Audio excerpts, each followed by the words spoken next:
Peace. I'm going to be coming from this book entitled The Africans Who Wrote the Bible by Nana Banshee Darkwa.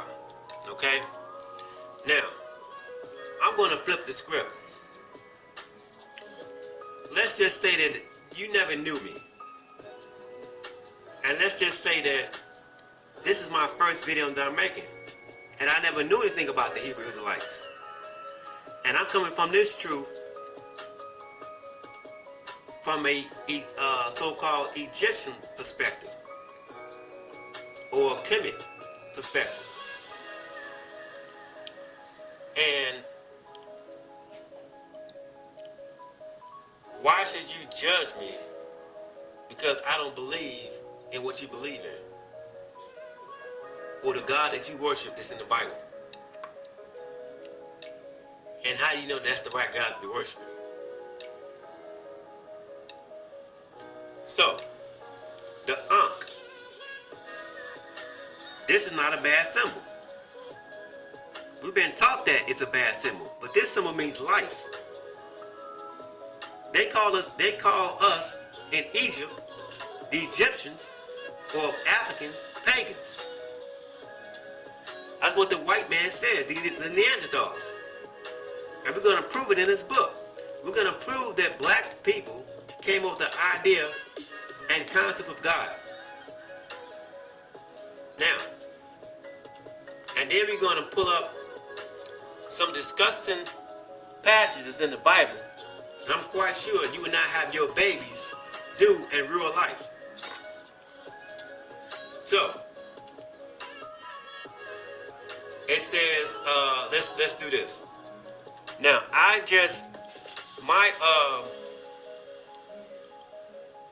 one of our male nurses just left the facility at my job. And I showed him my African ancestry DNA results. And I showed him what tribe I come from. And when he started results, he gave me a certain look. And he said, those African ancestry results are 100% right. Because he's from Nigeria. He's from there. And I showed him the people that I come from.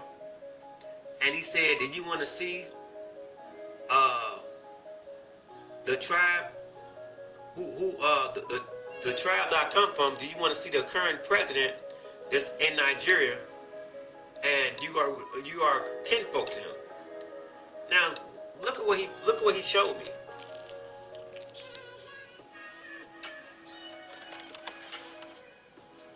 Look at this. Look at this man's face. His name is Muhammadu Buhari. Muhammadu Buhari. And this is me. Let me bring this up some.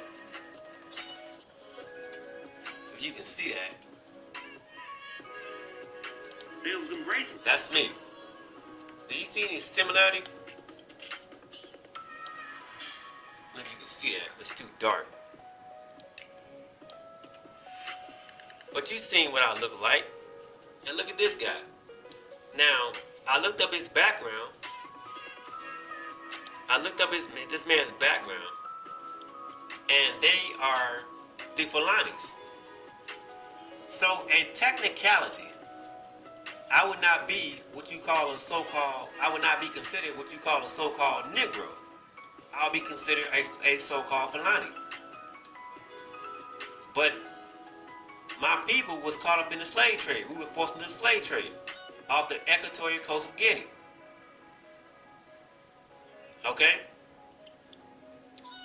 Now, just because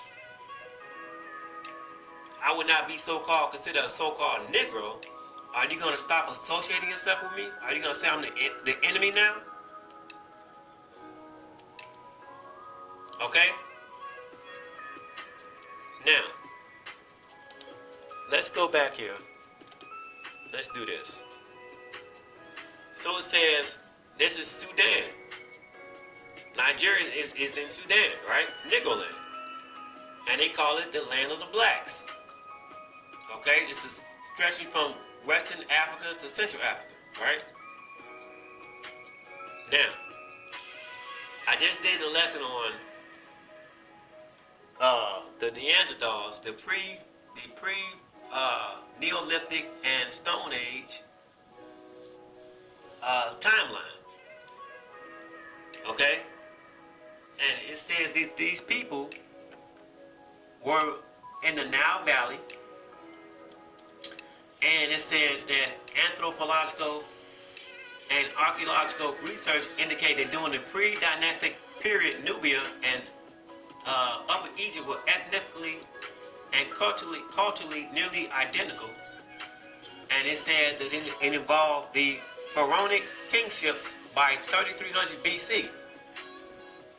So we're going to click on 3300 BC. 3300 BC. And let's see what that says. So you got 3300 BC to 3500 BC. This is the earlier settlers in the Nile Valley. And this is doing around the time of Narmer, unified Upper and Lower Egypt. So I would be considered what you call an Egyptian, if you want to use that term. And this is during the time, this is predating Moses. This is predating before the pyramids was built. First stone pyramid built 2700 BC. The pyramid of Giza is built between 2600 BC to 2500 BC. This is built by black folks. And then Moses don't come on the scene until the year 1500 BC. Look at how much time has passed by.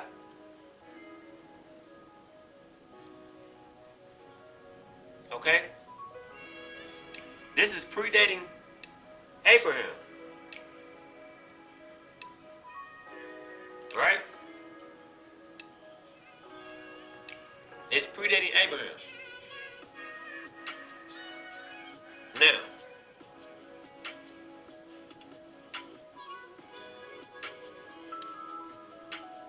let's do this.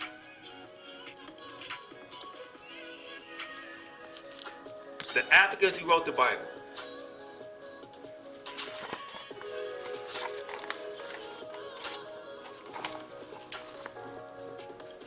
It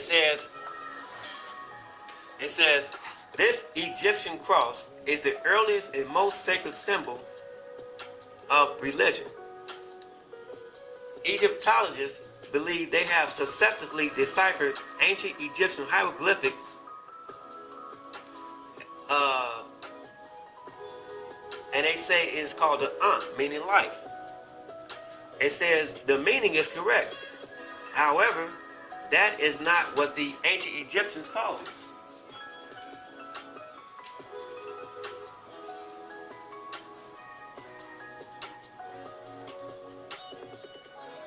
That's not what the ancient Egyptians called it.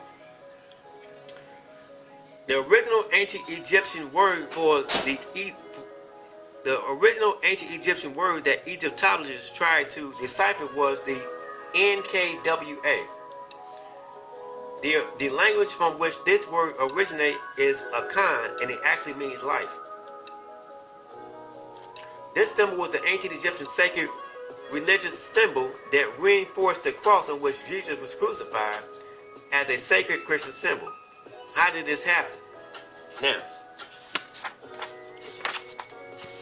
Now remember, I'm coming at this as a new person. I don't know anything about the Bible. I'm coming from this perspective from an Egyptian or Kemetic standpoint. Okay? And if you want to unsubscribe to my channel, that's fine, because we have already broken down who and what God is. And it's been proven by science who is God, the black man and black woman. So let's read some of this. So, Richard Elliott Friedman, he wrote in 1987, and who wrote the Bible, he's a Jewish so-called scholar. He says, it is a strange fact that we never have It is a strange fact that we have never known with certainty who produced the book that has played with such a central role in our civilization. There are traditions concerning who wrote each of the biblical books. The 5 books of Moses are supposed to be by Moses, the book of Lamentations by the prophet Jeremiah, and the Psalms by King David. But how is one to know if these traditional scriptures are correct? Another scholar says, Gary Greenberg, in the Moses Mystery, the African origin of the Jewish people, he says, how do we know, independent of the Bible, that Israel's presence in Egypt was preceded by an earlier presence in Palestine?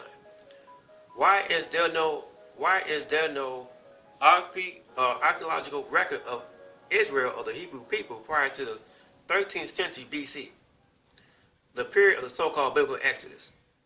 Why is there no extra biblical evidence linking any specific Semitic tribe to the Hebrew people? And why did the so-called 10 lost tribe disappear without any archaeological trace of their existence? Now, let's read this. Herodotus says, there is always something new come out of Africa. So why do people hate ancient Egypt? Why do they hate the Egyptians? You don't know these people personally. You got your camps on here saying, oh, they did this and they did that. The Maccabees did this and the Egyptians did that. But what's these people's names? Give me some individual names. So it says, Christianity has just entered its third millennium, and on Sunday, March 12, 2000, Pope John Paul II used his traditional Sunday Mass to apologize for the sins and atrocities of the church against peoples and cultures around the world for the past 2,000 years. Let's drop down here. So, the Bible is written by the Bible is about black people. But who wrote it? Because the people who translated and transliterated were white folks. So it says, they said that people in the Bible is black. And it said this made it possible for Christian Europe to perceive black people who created the concepts, doctrines, and sacramental practices that eventually became the foundation of Christianity as the cursed ones by the very God black people imagined, created, and personified. So black people created and imagined God. The reason people believe in God is because of black people thought of it. Okay? Now, let's read this real quick. Let me do something real quick. Okay. So it says here that, like with the Sumerians. The Sumerians is a fictitious name. In this book, they give you the real names of the people called Sumerians. That was placed on them. So it said that the history of Sumeria, and he says, I also found out the history of Sumeria, and the history of Sumeria, and found out that there is no ancient people called Sumerians. That was a fictitious name a Western historian gave these unknown people in 1850. He says, I identified the 2 African tribes that were the Sumerians from the names and words these people left behind. You see that? So the Sumerians is not their real names. The white man gave them that name, Sumerians, but they have an African tribal name. Okay? Now, let's get into this. So all the stories in the Bible, the stories in the Bible are just nothing but stories. The stories. None of us in this modern age was back there in those times to witness the flood take place, Moses parting the Red Sea. None of that stuff. Or they say Jesus said this and Paul said that. Well, how come somebody's writing for these dudes? How come they can't speak for themselves? Why is it that every time it's time for God to speak, why is it always another man speaking for God? They say, oh, God spoke to his prophets. God is a man. Man inspired man to write the Bible. I'm going to break the Bible down. Give me a week or so. I'm going to break the whole Bible. I'm going to break the Bible down and tell you what's going on in it. Because people are confused.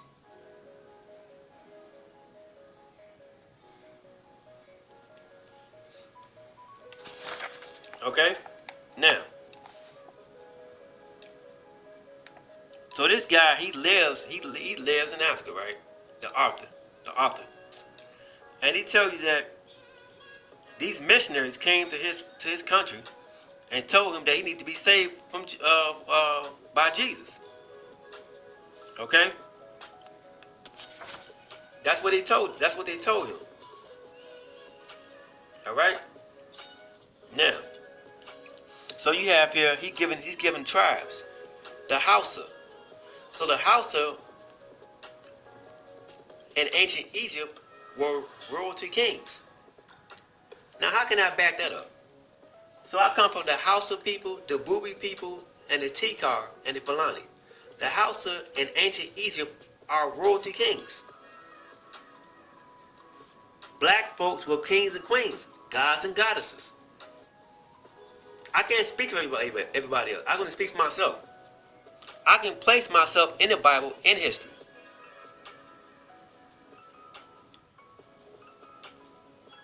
Okay?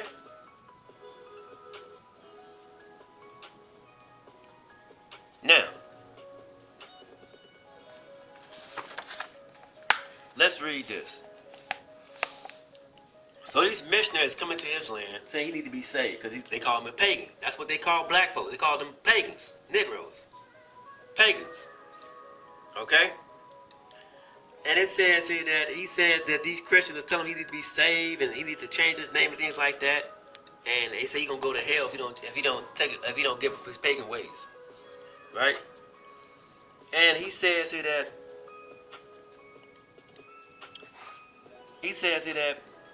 what hurts me today, as I have seen through all these, is the fact that in my ignorance, I believe these ignorant foreigners who did not have the linguistic and cultural backgrounds to know and understand who and what their Bibles were talking about. In their ignorance, these European missionaries assumed that the story of the Bible was about them, to my white folks. He says, but now I know that it was from my people and it was about me. From the pictures these missionaries showed us in Africa, most of us believe that God and Jesus were white. We believe that the biblical narrative was a European creation, and these European missionaries have come to share their God with us in Africa, out of the goodness of their Christian hearts.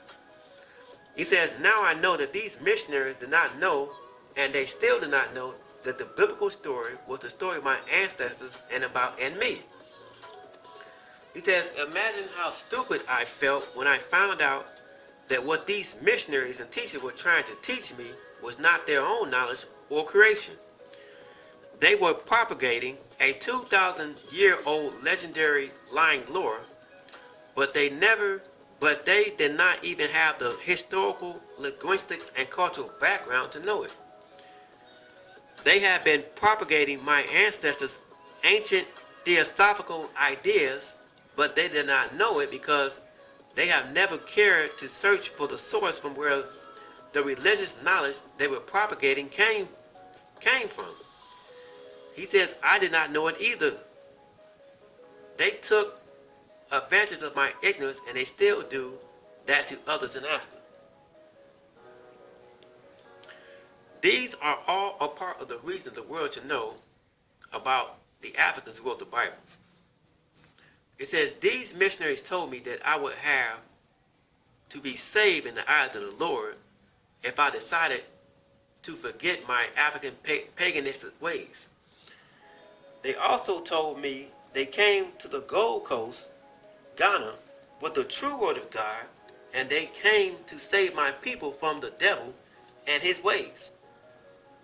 By calling the Christian God the true God, or the Neanderthal God,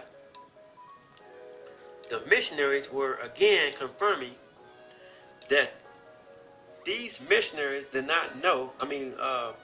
By calling the Christian God the true God, the missionaries were again confirming that they came to us in Africa because we were pagans.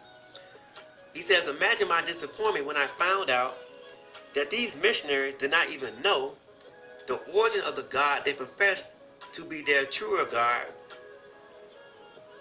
than mine in Africa. He says, imagine my disappointment when I found out that it was the God of my ancestors and my people that Europeans adopted as the Christian God, and now they were using the same God to condemn me because they were as ignorant as I was. Listen to this. European missionaries, teachers also told me that I had to be born anew because I was born in pagan and a sinner in the eyes of the Lord. For me to be born anew, they told me that I had to shed my indigenous identity. The first step in shedding my African identity was to give up my name. According to the missionaries, the name my people have carried for thousands of years and given to me in my turn to perpetuate the survival of our people was pagan. He says, I believed them, and they submitted to be baptized. He says, I believed them and submitted to be baptized and given a Christian name, so the Lord would recognize me as one of his own on my way to Christian heaven. He says, again, I did not know that the Christian heaven was an adaptation of my people's ancient afterlife imagination and concept. He says, I thought it was real. You see that? Black folks came up with the concept of heaven and hell and God and the devil. So why would you fear God? In the Bible, God says, fear me. But who wrote that? From whose perspective? That came from a European Neanderthal perspective. And they got you living in fear, and you don't even know that your own ancestors came up with the concept of God. God is too big to be put in the book. You can't put God in the book. You cannot put God in any book. He's too big. How do you gonna confound him to a damn book? Oh, let me open the book of Deuteronomy, and it says this. It says such and such, and this, and this, and this, that, thus, and thou saidest thus. We don't live in no goddamn 15th century era. We live in the 21st century. Let's bring this up to modern day times.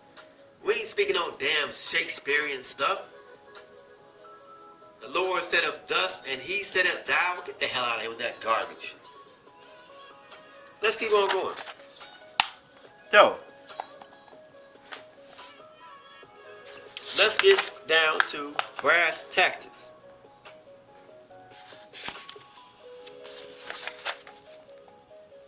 I'm not afraid of heaven and hell. You can call me a hypocrite. You can call me whatever you want to call me. I'm not afraid.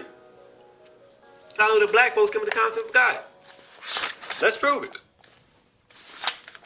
You all hate ancient Egypt. Why do you hate Egypt? I don't hate Egypt. I love it. It's so much history in Egypt, it's a damn shame. You can call me a Chemite or Kemetic person. I don't go by any labels. The stories in the stories in the Bible that we've been told to believe in are nothing but stories. It's like a Harry Potter book. It's stories.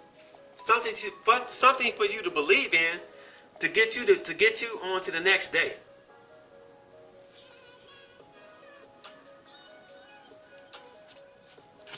Okay.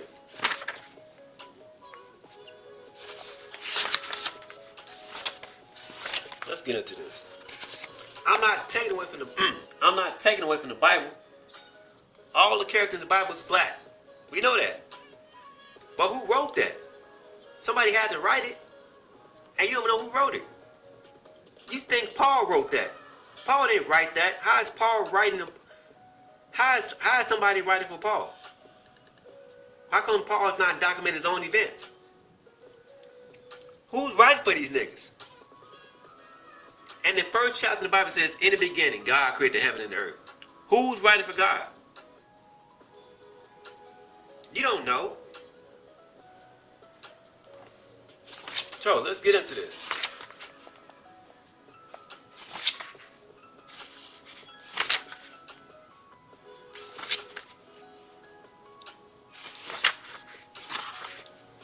And like I said, I got this whole book highlighted because I read it from front to back.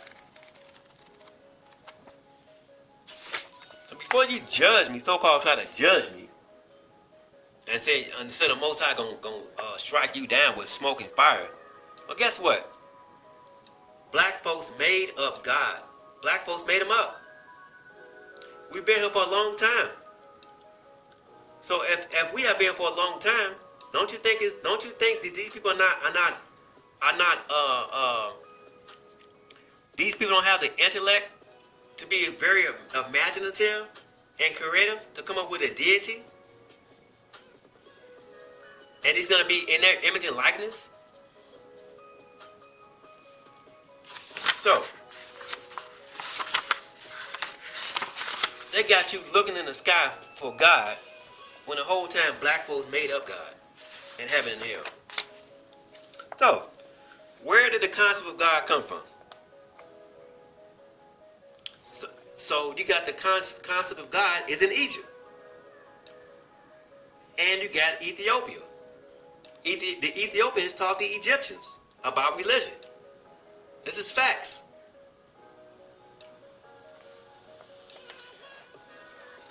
Origin of the concept of God in the beginning was ancient Egypt.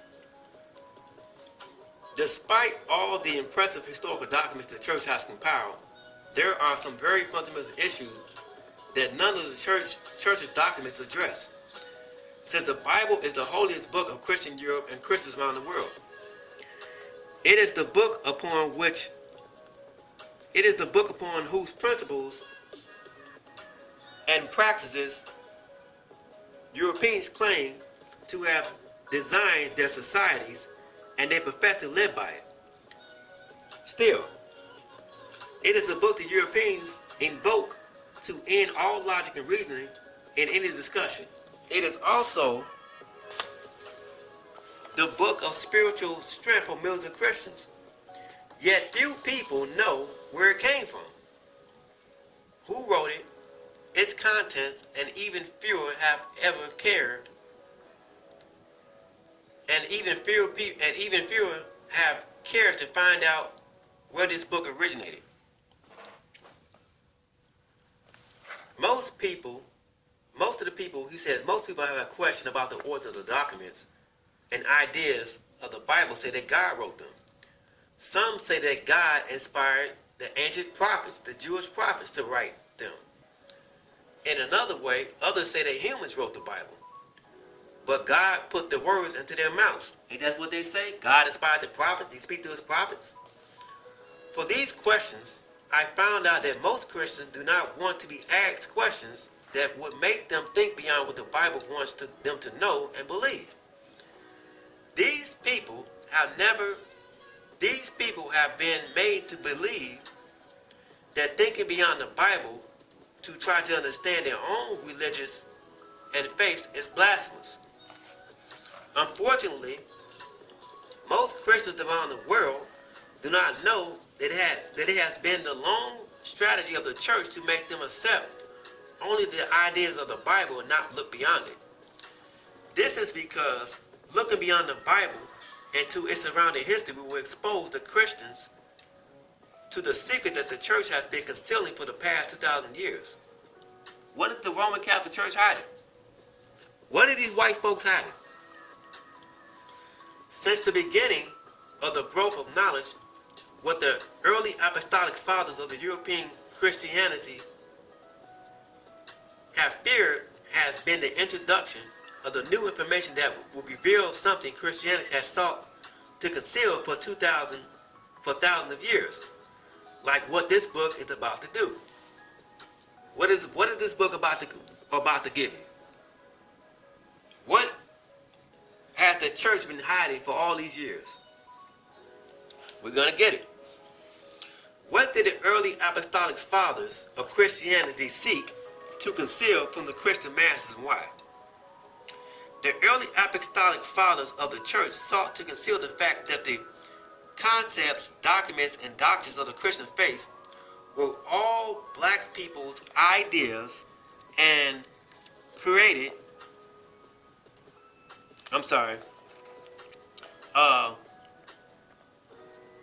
The early apostolic fathers of the church sought to conceal the fact that the concepts, documents, and doctrines of the Christian faith were all black people's ideas and religious practices. Why would they want to do this? It is because even in those earlier times, these apostolic fathers felt that Europeans might not want to worship a God that was imagined, created, and personified by other people. If the Christians' masters knew this, the church would be the losers. So the best way was to make sure the people did not get to know about the origin of the concepts and documents and doctrines of Christianity in another land, especially ancient Egypt. You see that? So far, the strategy of the earlier apostolic fathers to make Christian masses ignorant of the truth, especially knowledge of the relationship among ancient Egypt, the Bible, and Christianity has worked. It has worked so well that Christian masses do not even know where the concept of the God that they worship originated.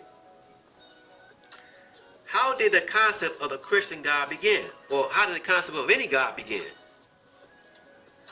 Most Christians do not know, and there is no Christian record that documents this. However, there is evidence of how the concept of God began in ancient Egyptian records that documented the origin and form of God thousands of years before Christian Europe got to know and claim him. In Egyptian religion, Sir Wallace Budge wrote, the late Dr. H. Braw collected a number of epics which applied to the gods from all texts of ancient Egyptian periods. And from these we may see that the ideas and beliefs of the Egyptians concerning God were almost identical with those of the Hebrews and Mohammedans at later periods. Let's keep on going. What makes the above quotation very significant is that it reveals where the concepts of God in the three biggest religions of the world originated. It shows that the earliest concept of God was imagined in ancient Egypt, and that the concept of God of later religions is identified.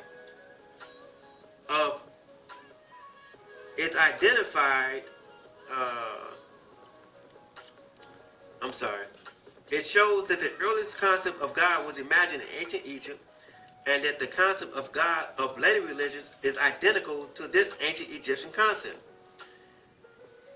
This was another way of nicely suggesting that the concept of God of later religions of the world originated from the earliest ancient Egyptian concept. This quotation therefore reveals where the Jewish people took the concept of God, and it also shows where the Muslims got their concept of God. What makes this quotation even more significant is the fact that ancient Egypt, Canaan, and the Middle East, where Muslim religions originated, are all in the same geographical vicinity. Okay? So, let's talk about the origin of a resurrection. This predates the Bible. This predates the New Testament. Who came up with it first? Black folks. Many Christians must have heard the concept of the resurrection that had become the cornerstone of hope and faith in Christianity. They must have been taught to believe that they would die and resurrect, and that Jesus would resurrect and come back to this world. But nobody would tell them that the concept of the resurrection that Christians have conferred on Jesus is an ancient Egyptian concept, perception, and practice of religion, life, and death.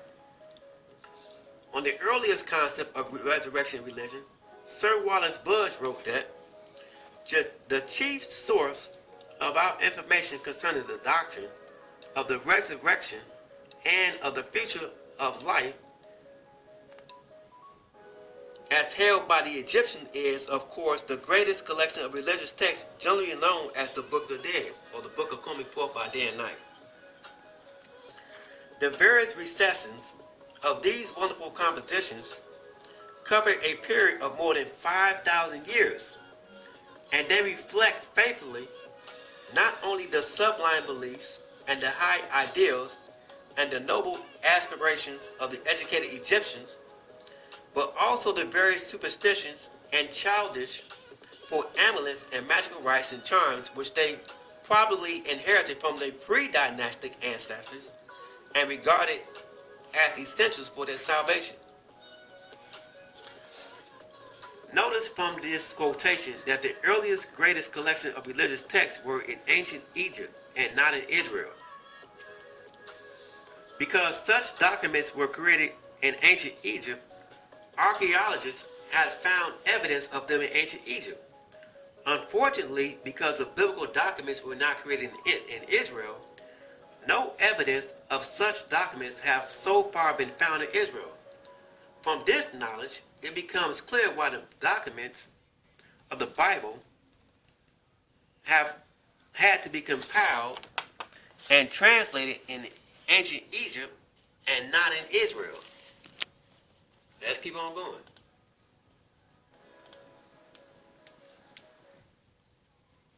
Let's keep on going. Give me 1 second.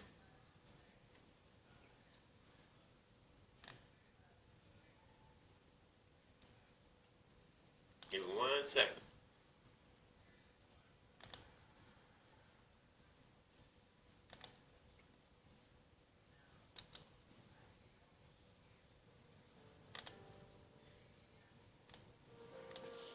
Okay, let's keep on going. So now we want to win a section on from ancient Egyptian documents of religion into the Christian Bible. The Jewish scholars of Alexandria took the ancient Egyptian perception and ethics of God, his form and power, and included them in the biblical narrative as exactly as the ancient Egyptians conceived and verbalized them. How many Christians know this, and how many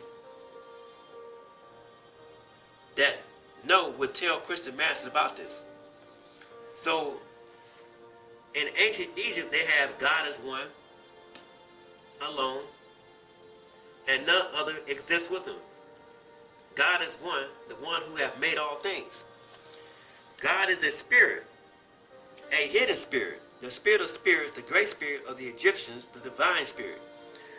God is from the beginning, and he hath been from the beginning. He hath existed from all of old, and was known, and was when nothing else was being.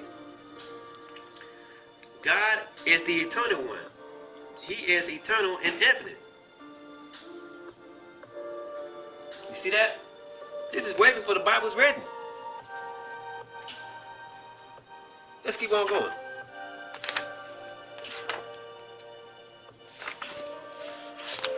Like I said, if you want to unsubscribe from my channel, go ahead. I don't care. I'm not afraid of your God because black folks came with the concept of God and heaven and hell. So you can call me a traitor or whatever. I don't care. These are facts. Matter of fact, let me do this. Origin of the concept of a male God who lives in heaven. Christianity believes that God resides somewhere in the sky. But when I ask Christians, how they came to know that God lives in the sky, some say it is God that revealed his abode to humans.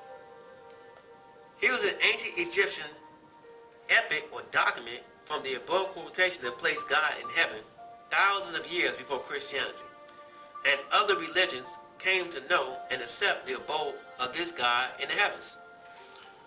So it says, the heaven rests upon his head, and the earth supported his feet. Heaven hideth his spirit, the earth hideth his form, and the underworld shutteth up the mystery of him within it. His body is like air. Heaven rests upon his head, and the new inundation of the Nile contained his form. It says, besides the Christian God, the greatest elements in Christianity are the concept of heaven and earth. Unfortunately, most Christians have been taught everything about heaven and earth except where the concept of these two places originated. When I speak in places, he said, when I speak in places, I ask people if they have ever heard of the ancient Egyptian gods Osiris and Isis, or Osir and Set. And most of them say no, because they do not know the foundational history behind the religion they have adopted as theirs. You see that? The creation of the earliest human concepts of religion. It says here that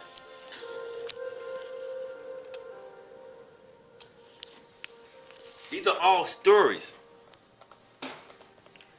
It says this work is a revelation of the Africans who wrote the Christian Bible.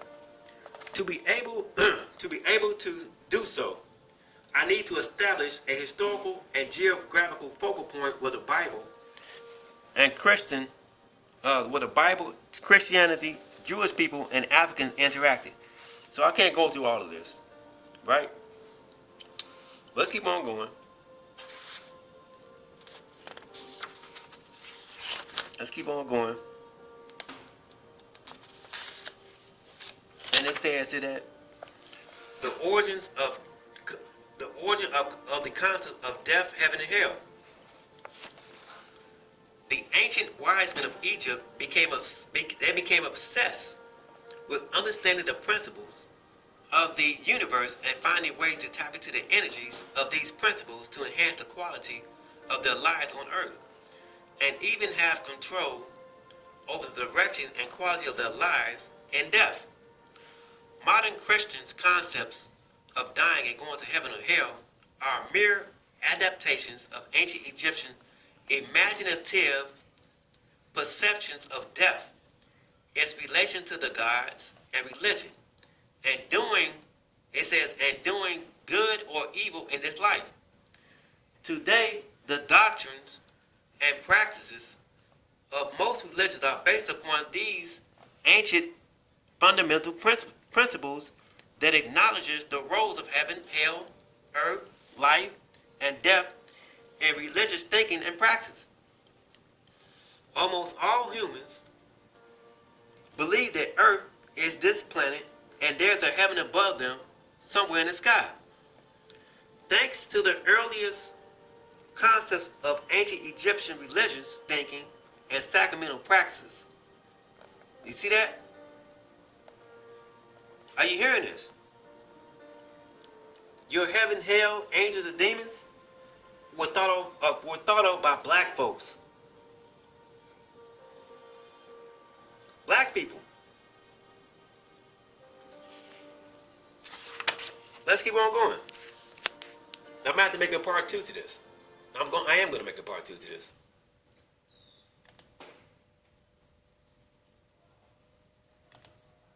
I'm going to make a part 2 to this.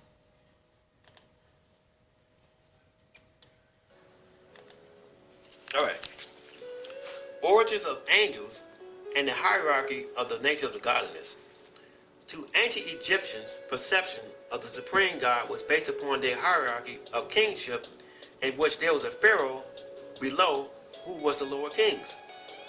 Below these lower kings were chieftains, royal court advisors, helpers, and servants. You see that?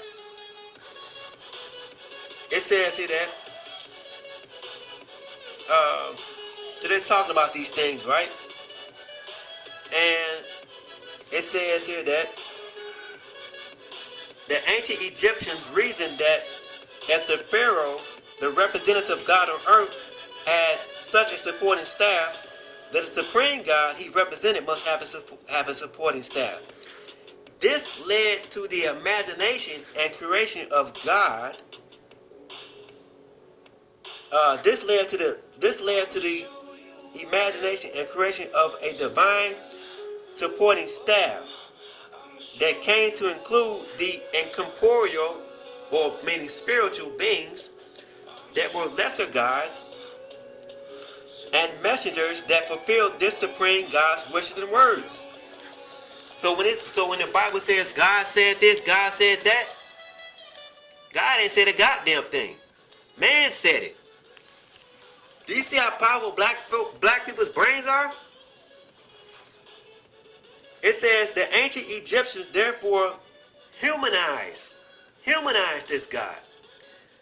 Our modern belief and other participants in the reality of the Christian God and angels developed from this foundational perception of God and his divine and yet humanized supporting staff. That this ancient primitive perception of a supreme God and other participants in the reality of this God also became the fundamental perception of God in Christianity and almost every religion, thanks to the ancient Egyptians. Ancient Egyptians, Ethiopians, Nubians are black people. They came up with this. Based upon the same Egyptian primeval perception of God, the Christian God was designed to have other gods or spirits, incorporeal beings below him. Today, this imagined God is believed to have a son, a real human called Jesus, who is perceived to be a participant in the reality of the perception of the Christian God. This Christian perception of the reality of God also includes a Holy Ghost, and there are angels or more incorporeal beings that are all part of the reality of the Christian godness. You see this? I'm about to make a part 2 to this. This is deep. This is deep. So, black folks came up with the concept of God. This is facts. Black folks came up with the concept of God. They thought of him. They imagined him. Just like an imaginary friend. They made him up. There's no reason to fear heaven and hell. Once you break down your body, you know where you come from, and you know who God is. Science has confirmed and proved who God is. This is facts.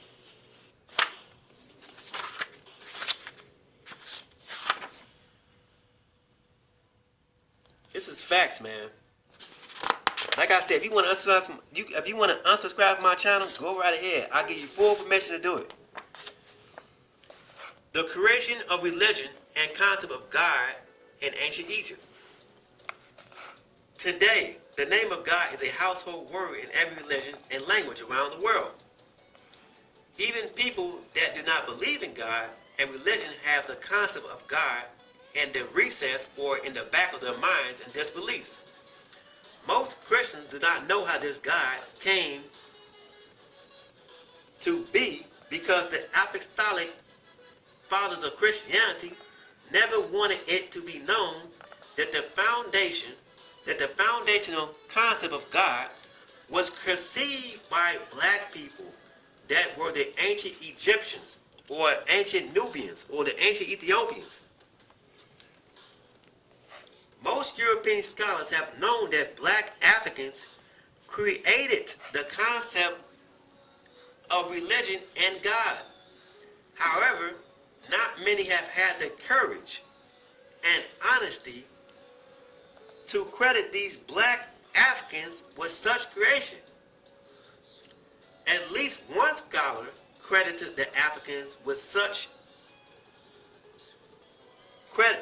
at least one scholar credited the Africans with creating the concept of religion, and he did so powerfully.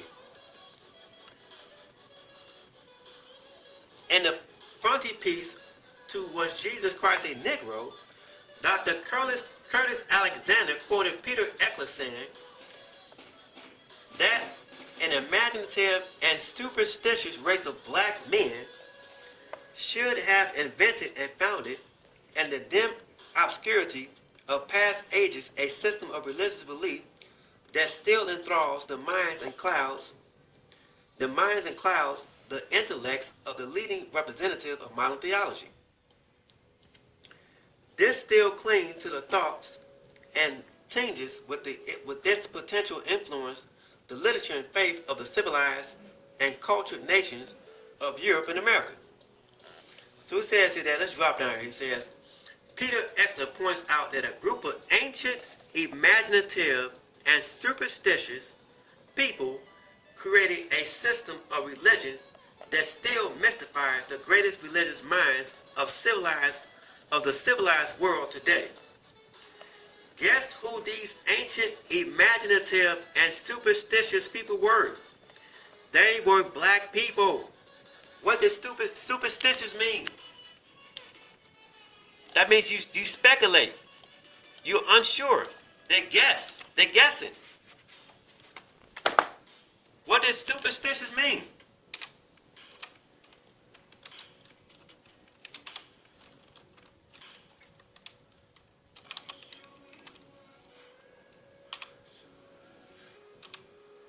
Superstitious. Superstitious means having or showing a belief in superstition. What is? Let's look. I'm gonna make a part to this. I'll come right back.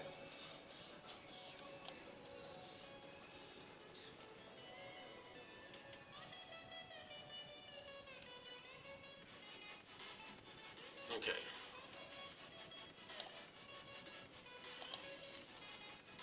So what does this word mean? Superstitious. It means unprovable, illusory, mythical, irrational.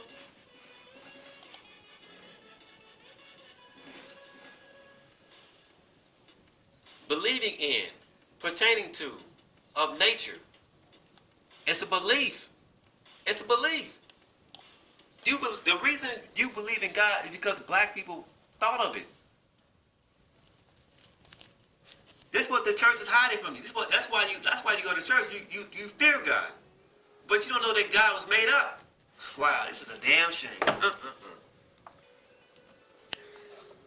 I'm gonna make a part 2 to this. Black folks came with the concept of God. It says what is worthy of note in this quotation is that Peter Eckler was a Jew. Who are Jews? White people, Neanderthals. Any book you crack open, whether it be the Quran, the Vedic scriptures, the Sumerian clay tablets, all those gods were made up by black people. And Buddhism, Hinduism, Confucianism, Zoroastrianism, all made up. Black people. This is facts. I'm about to come back and make a part 2. Stay tuned. We finna go in the paint. We going in the paint. If you want to unsubscribe my channel, I don't care. I don't care. I'm here to take the blindness off your eyes. Off your eyes. There's no reason to fear God. Black folks made God up. Black folks came up with the concept of God and heaven and hell, and angels and demons. Now, let's look at this passage in the book of Ezekiel.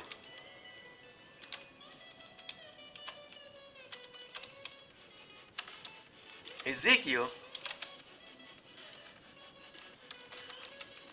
and listen to this. Listen to what God tells the children of Israel to do. Ezekiel 4:12.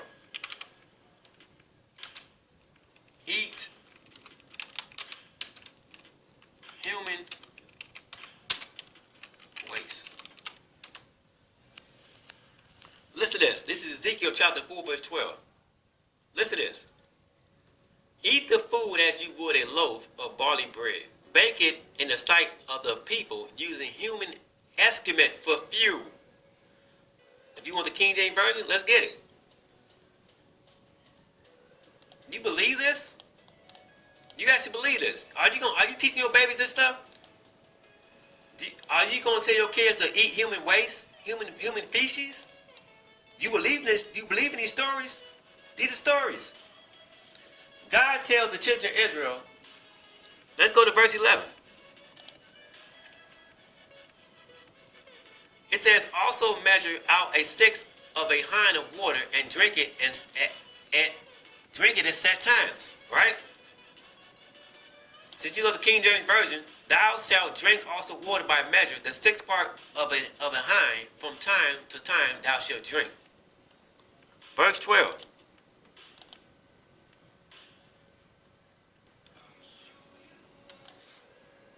And thou shalt eat it as barley cakes, and thou shalt bake it with dung, thou coming out of a man in their sight. What's dung? That come out of man? He's telling them to eat human waste, human feces. Verse 13.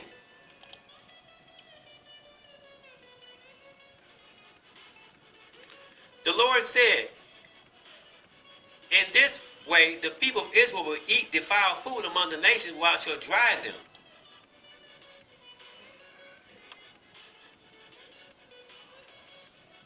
What defiled food? Human feces? He telling them to eat human shit? Get the hell out of here. You believe this? You gonna tell your babies to do what this God say do, to eat human waste? You should eat it as barley cakes, having baked it in the sight of human dung? Use dried human waste to start a fire. Then bake the bread on the coals where everyone can watch you. Do you actually believe this?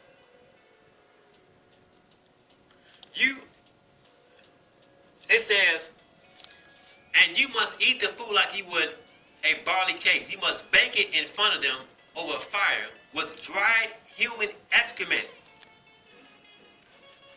What is dung?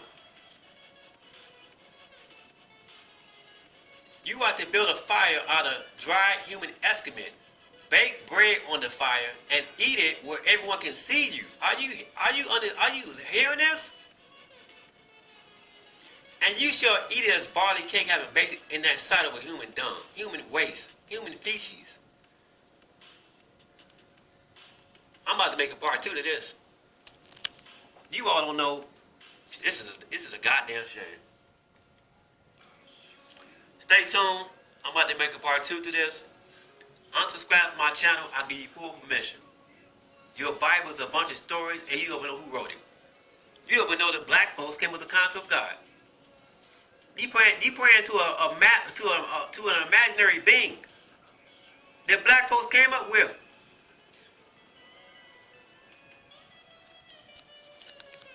This is a damn shame. So I don't have to delete my video because I want you to see the progressional stage of where I started from and where I'm at right now. The Bible's a bunch of stories. You wasn't there back then to see Moses part the Red Sea. You wasn't there back then for you to hear Moses said this to the children of Israel and Abraham did this and did that. You wasn't there. You was born in this era. With that being said, I say peace. I'm about to come back and make a part 2.